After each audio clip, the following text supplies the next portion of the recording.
सोचे दोस्त मैच करना है कि एक तरफ दिया पर्वत और दूसरी साइड दिया उसकी किस तरह के वो पर्वत हैं। आल्पस पर्वत कैसा है, तो यह वलित पर्वत है।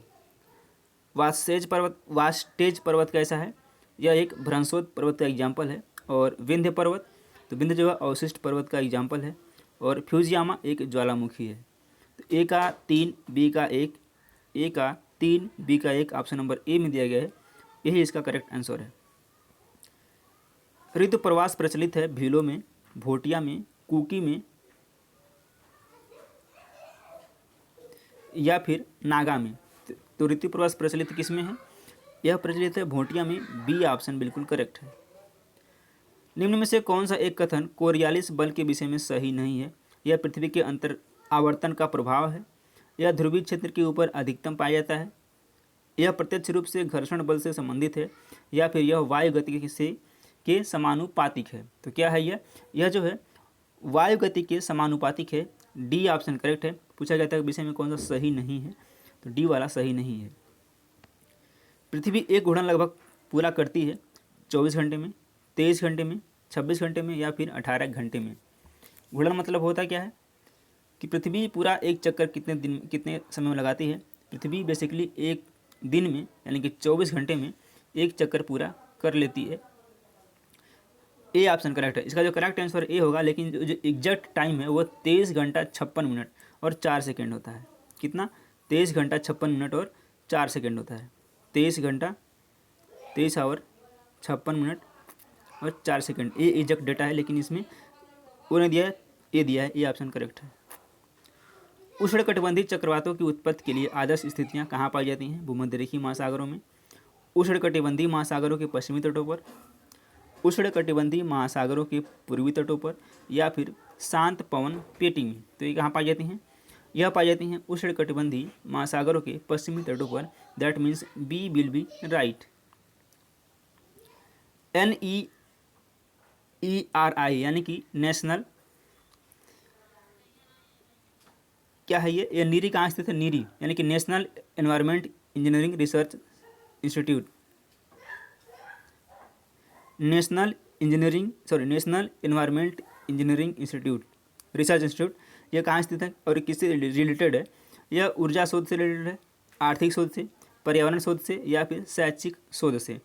तो यह संबंधित है किससे, यह संबंधित है आपके पर्यावरण शोध से, डी ऑप्शन करेक्ट है। और यह कहाँ स्थित है, यह नागपुर में स्थित है और इसका हेडक्वार्टर कहाँ पे है, महाराष्ट्र में। निम्नलिखित में से कौन सा कथन किसी बाजार क्षेत्र में सामानों की बिक्री हेतु स्थानिक संदर्भ में उचित है। बिक्री घरेलू मांग द्वारा निर्धारित होती है, बिक्री घरेलू आय द्वारा निर्धारित होती है या फिर तय की जाती है, बिक्री घरेलू व्यय तय करती है, या फिर बिक्री घरेलू उपभोग पर निर्भर करती है। तो बिक्री किस पर निर्भर करती है ये आपको बताना था, और इसका जो करेक्ट आंसर है वो हो जाएगा ए, बिक्री घरेलू मांग द्वारा निर्धारित होती है, ए ऑप्शन करेक्ट है। भूकंप की तीव्रता मापने के लिए किसका प्रयोग किया जाता है। मर्केली पैमाना, रिक्टर पैमाना, ए और बी दोनों, या फिर बैरोमीटर। तो ये क्या है, ए और सी दोनों, यानी कि सी ऑप्शन करेक्ट है। सॉरी, ए और बी। बेसिकली मर्केली पैमाना और रिक्टर पैमाना दोनों का प्रयोग किया जाता है भूकंप की तीव्रता नापने के लिए या फिर मापने के लिए। एस्किमो का निवास क्षेत्र पाया जाता है कालाहारी में, टुंड्रा में, कांगो बेसिन में, या फिर टैगा में। कहाँ पाया जाता है, यह पाया जाता है आपके टुंड्रा में, बी ऑप्शन बिल्कुल करेक्ट हो जाएगा। निम्नलिखित में से किस पारिस्थितिकी तंत्र का बड़े शिकारों की भूमि संज्ञा दी गई है। सेल्वा, समाना, प्रेयरी या फिर टैगा। तो किसको दी गई है बड़े शिकार की संज्ञा, ये दी गई है समाना को, बी ऑप्शन बिल्कुल करेक्ट हो जाएगा। निम्नलिखित में से किसका एल्बिडो उच्चतम है। पछाव मेघ, कपासी वर्षी मेघ, गलनशील हिम या फिर बालू। किसका एल्बिडो उच्चतम होता है, यह होता है गलनशील हिम का, सी ऑप्शन करेक्ट है। निम्नलिखित विद्वानों में किसने भूकंपों के संबंध में प्रत्यस्थ पुनः चलन सिद्धांत प्रतिपादित किया था। Alfred Wegener, HF read, Humboldt या फिर रेटजल ने। तो किसने प्रतिपादित किया है, यह किया है HF रीड ने, बी ऑप्शन करेक्ट है। निम्नलिखित जनजातियों की उद्गम में से कौन सा उत्तर पूर्वी भारत के एक ही राज्य में सीमित है। खासी नागा, गारो खासी, नागा मिजो या फिर खासी मिजो, तो कौन सा है? यह है Garo Khasi, that means B option correct हो जाएगा। निम्नलिखित में से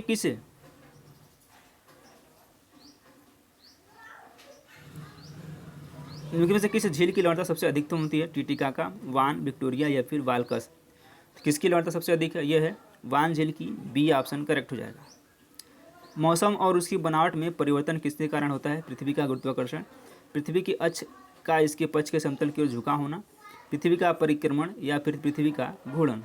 किसके कारण होता है? यह होता है पृथ्वी का परिक्रमण के कारण, सी ऑप्शन करेक्ट है। निम्नलिखित युग्म में कौन सा युग्म सम्मिलित नहीं है? चोटियां एक तरफ दिया दियोस।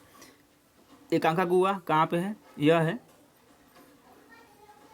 अर्जेंटीना में, बिल्कुल बिल्कुल करेक्ट है। कोटोपैक्सी किलिमंजारो तंजानिया में, ये भी करेक्ट है। देनाली संयुक्त राज्य अमेरिका में है, ये भी करेक्ट है। लेकिन कोटोपैक्सी कहाँ पे है? कोटोपैक्सी ये सूडान में ना होकर के कहाँ पे है?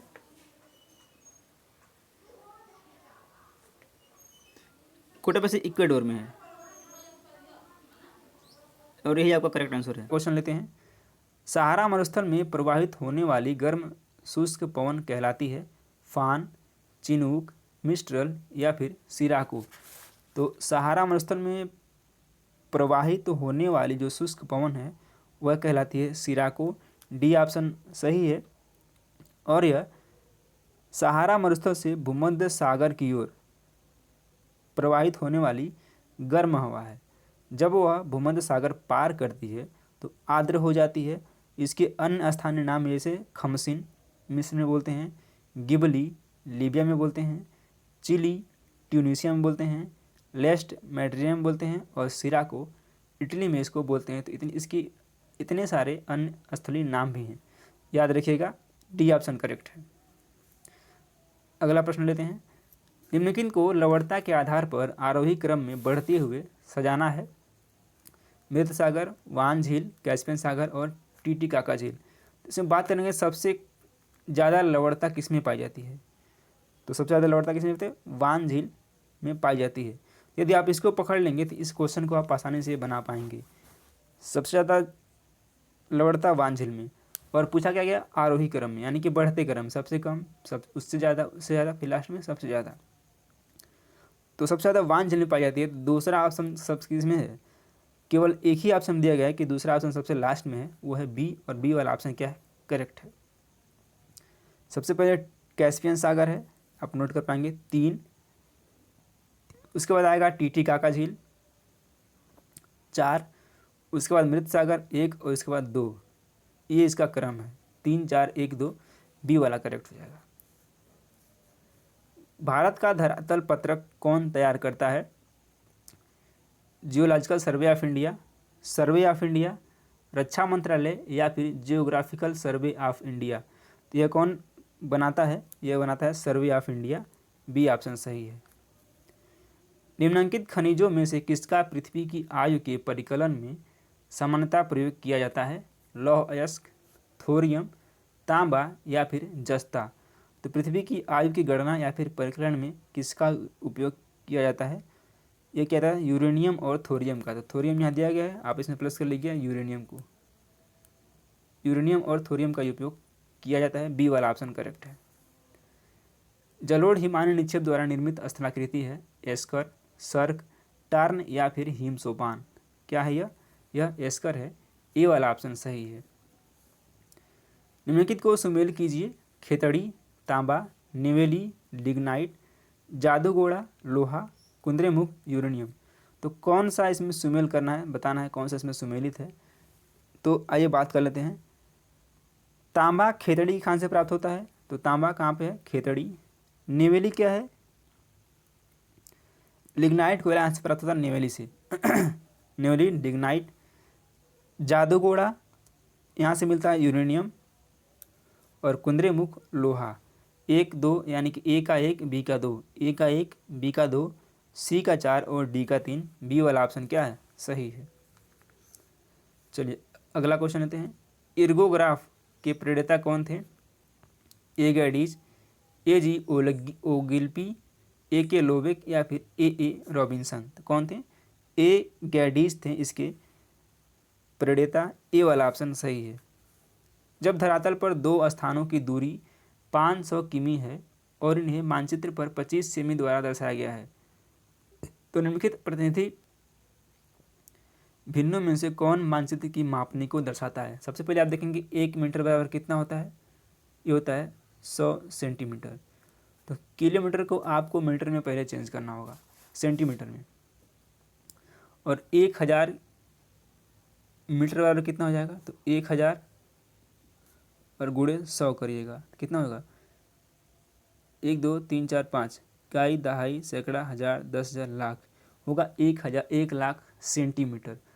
अब 25 को आपको, ये 500 किलोमीटर है तो जब इसमें 25 ये है इंटू 500, ये 500 किलोमीटर है ना, तो ये कितना हो जाएगा 500 गुणे 1 यानी कि 500 गुणे 1000 करिएगा तो कितना आएगा 50,000 मीटर आएगा। इसको फिर जब आप कन्वर्ट करेंगे तो टोटल कितना आएगा ये देख लेते हैं। ये आएगा 1:20 लाख, किस में दिया गया है, डी में दिया गया है, और डी वाला ऑप्शन क्या होगा, सही हो जाएगा। चलिए अगला क्वेश्चन लेते हैं। इसको आप इस तरह से भी कर सकते हैं, जैसे 5000 किलोमीटर है, सॉरी 500 किलोमीटर है, इसको जब कन्वर्ट करेंगे सेंटीमीटर में तो आएगा 500 गुणे 1000 कीजिएगा कितना आएगा 30 और फिर 20 और फिर 5 इकाई दहाई सैकड़ा हज़ार 10,000 लाख 500 ये आएगा, ये इकाई दहाई सैकड़ा 2 2 4 2 6 7 इतना आएगा। अब इतना बटे 25 करेंगे तो इसको काटेंगे तो आएगा 1:, ये वाला आएगा डी वाला, आप इसको करके देख सकते हैं। अगला क्वेश्चन लेते हैं। नदी में पाई जाने वाली एक छोटी जापानी मछली का लकड़ी और पत्थर से बने याना क्या है नामक एक छोटे बांध का प्रयोग करके पकड़ा जाता है, इसे क्या कहते हैं, ईका, टैको, अयू या फिर सेक। तो इसको बोलते हैं अयू, सी वाला ऑप्शन सही हो जाएगा। किसी नियत समय में विविध फसलों के अंतर्गत क्षेत्र के अनुपात को क्या संज्ञा दी जाती है, फसल युग्म, फसल पैटर्न, फसल सांद्रण या फिर फसल विविधीकरण। इसको क्या बोला जाता है, इसको बोला जाता है फसल पैटर्न, बी वाला ऑप्शन बिल्कुल सही है। अगले प्रश्न पे आते हैं। निम्न में से कौन एक जल विद्युत परियोजना जम्मू एवं कश्मीर में नहीं है, बगलीहार, सलाल, दुल्हस्ती या फिर चमेरा, कौन सा नहीं है। अब बात करते हैं जम्मू कश्मीर में कौन कौन से है, तो बगलीहार जम्मू कश्मीर में है, ये जम्मू कश्मीर में है, सलाल ये भी जम्मू कश्मीर में है, दुल्हस्ती ये भी जम्मू कश्मीर में है, लेकिन चमेरा कहाँ पे है, चमेरा हिमाचल प्रदेश में है। तो डी वाला ऑप्शन क्या है, सही है। अगला प्रश्न लेते हैं। गुजरात का कौन सा शहर नमक के उत्पाद से संबंध रखता है, सूरत, कांडला, बड़ोदरा या फिर गांधीधाम। तो कौन सा रखता है, यह रखता है गांधीधाम, डी वाला क्या है, सही है। अगला प्रश्न काफ़ी इंपॉर्टेंट है। कौन सा भारत का सबसे ऊंचा बांध है, सरदार सरोवर बांध, हीराकुंड बांध, इदुक्की बांध या फिर टिहरी बांध। सबसे ऊंचा कौन सा बांध है, यह टिहरी बांध है। अब बांधों की बात आई तो बात कर लेते हैं, कौन सा बांध कहाँ पे है और किस नदी के किनारे है, या फिर किस नदी पर, सॉरी सरदार सरोवर बांध कहाँ पे है, यह गुजरात में है, यह गुजरात में है, और किस नदी पे है, यह नर्मदा नदी पर है। हीराकुंड उड़ीसा में है और यह महानदी पर है।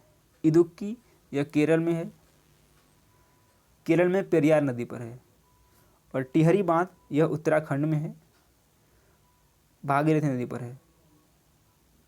तो ये आपको याद रखना है। अगला क्वेश्चन, निम्नलिखित में से कौन सा देश इस्पात निर्माण में प्रयुक्त होने वाले कच्चे माल के लिए दूसरे देशों पर आश्रित है, भारत, ऑस्ट्रेलिया, जापान या फिर संयुक्त राज्य अमेरिका। तो कौन सा देश जो है इस्पात निर्माण में प्रयुक्त होने वाले कच्चे माल के लिए दूसरे देशों पर आश्रित है, यह है जापान। सी वाला ऑप्शन सही है। अगला क्वेश्चन, नदी में पाई जाने वाली एक छोटी जापानी मछली का लकड़ी और पत्थर से बने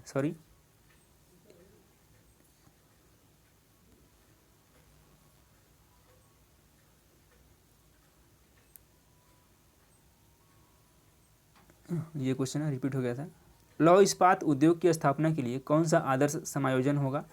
कोयला विद्युत बाजार, कोयला लौह अयस्क जल, विद्युत जल लौह अयस्क। तो इसमें कौन सा आदर्श होगा? वो होगा कोयला लौह अयस्क और जल। बी वाला ऑप्शन सही है। निम्नलिखित में से विश्व के किस क्षेत्र में चाय का उत्पादन नहीं होता है? सिक्यांग घाटी, कैंडी बेसिन, नीलगिरी या फिर कोस्टा रिका। तो किस में नहीं होता है? कोस्टा रिका में नहीं होता है। कोस्टा रिका में क्या होता है आपको कमेंट बॉक्स में कमेंट करके बताना है। भू अभिनतियों की अवधारणा किसने प्रस्तुत की थी? जेम्स हॉल और डाना ने, हैंग, होल्मस या फिर स्टीयर्स ने। किसने प्रस्तुत की थी? यह प्रस्तुत किया था जेम्स हॉल और डाना ने। ए वाला ऑप्शन सही है। स्वेज नहर मिलाती है भूमध्य सागर काला सागर को, भूमध्य सागर अरब सागर को, भूमध्य सागर और लाल सागर को, या फिर डी लाल सागर और काला सागर को। तो इसको याद करने का एक तरीका है स्वभूला। स्वभूला, स्व से हो जाएगा स्वेज नहर और भूला से हो गया भूमध्य सागर और लाल सागर को। तो भूमध्य सागर और लाल सागर को जोड़ता है कौन सा? स्वेज नहर। कौन सा ऑप्शन करेक्ट होगा? ये होगा सी वाला ऑप्शन करेक्ट हो जाएगा। तो चलिए हम उम्मीद करते हैं कि आपको ये सेशन पसंद आएगा। सेशन पसंद आया तो वीडियो को लाइक ज़रूर करें और चैनल को सब्सक्राइब करें।